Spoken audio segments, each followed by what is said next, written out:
Today we have the pleasure to host in our headquarters in Milan our Global Sector Chair for Food and Beverage at Edelman. So I would like to steal from you some insights on the food trends for 2018. We have 15 key trends coming out very shortly, actually. Four key areas that I think have sort of risen to the top in terms of the overall story and takeaway this year. I think the first one is about technology. We've seen this happening over the last couple of years, but it really has happened and accelerated. I think it's going to even have a bigger impact in 2018. I always say that food and beverage is sort of the last holdout when it comes to technology. We're seeing areas of retail influenced by this. We're seeing agribusiness and fishing and farming. We are certainly seeing in the CPG and the FMCG space. Restaurants are definitely being impacted as well, and we're seeing it on so many fronts all across the board. But technology is the big one, and you see that in everything, and it's leading to more convenience for consumers, hopefully more confidence for those consumers who are actually wanting to cook. They have more information at their fingertips that allows them to be more at ease in the kitchen and with their own culinary skills. You definitely see it in retail. I mean, when we think about consumers, and this is going to happen very quickly, can walk into a grocery store or what we used to think of as a grocery store and any food retailer and pick up items, put them in a cart, take them, bag them, and walk out of the store without ever pulling out a wallet. That is really a big change for the space. And so definitely technology would be the key one. The second one is sustainability, which I think has become something that has gone from a conversation amongst elite audiences and now is definitely in the mainstream globally. You see this happening in both developed markets and developing markets, and I think that's we're going to see more of that and more change in consumer behaviors as a result of that, and higher expectations for food brands and the companies who make those brands because of the consumer push.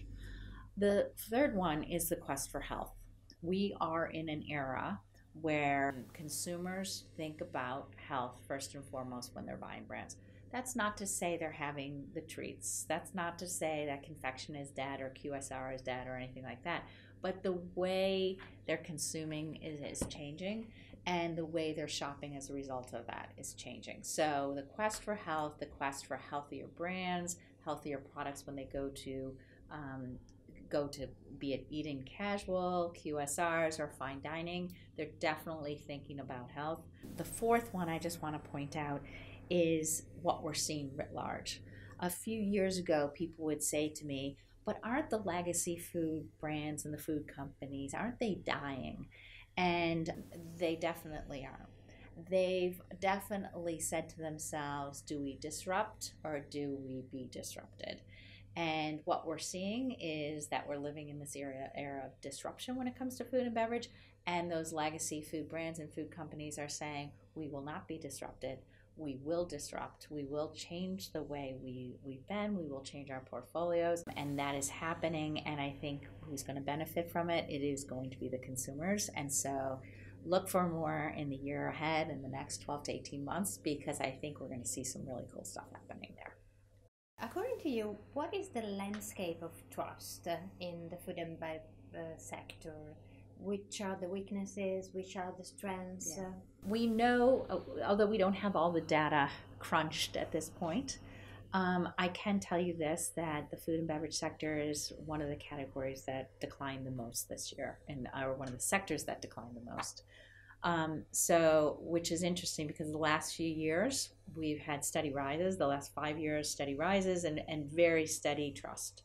So it'll be interesting to go deeper into that. Why do I think it's declining? Well, we know overall, right, that there's been a big decline in trust. But something that I've observed over the last few years, and I think those of us who have spent a lot of time working with the industry have observed, is that whether it's with the more informed publics or whether it's with the general publics, food and beverage companies do a great job of showing up at the right places. So they go to Davos and they go to the UN General Assembly and they do all the right things.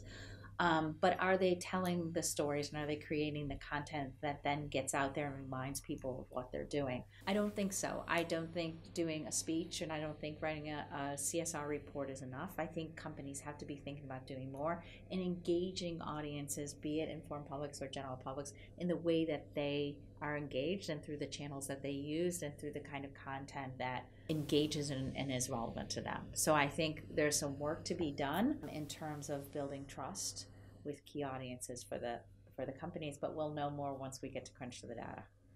In our global marketplaces, we see food trends moving very quickly across geographies. This means that also issues and threats are doing the same. What is your point of view on this? Yeah, so it used to be really easy when companies came to us and said, we've got an issue.